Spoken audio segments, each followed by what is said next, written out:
Let's talk about some of the other kingpins because alongside Ramadan, there's also some major players in places like Syria, Lebanon, and Iraq as well. What do we know about them? How is the removal of Ramadan going to affect their business? And when we look at the readmission of Syria into the Arab League, what does it mean for their business? Is it going to be more challenging for them to continue their drugs trade?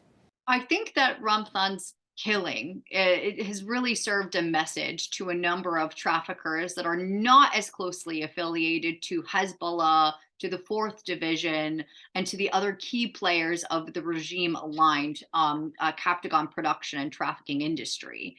And this message is that they are vulnerable if you are not in close coordination with the Syrian regime.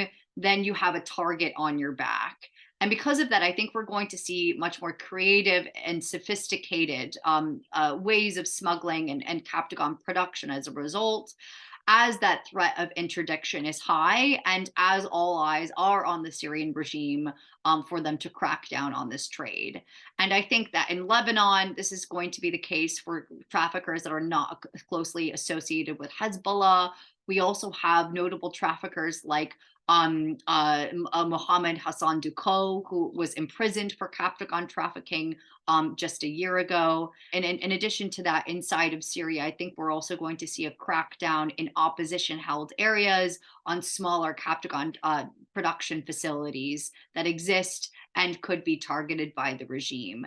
But when it comes to the larger and industrial scale Captagon facilities that are at the heart of regime held territory, for example, facilities in Latakia that are not only closely monitored but operated by the Fourth Division and the Syrian regime security apparatus, I think we're not necessarily going to see those facilities or the individuals be touched.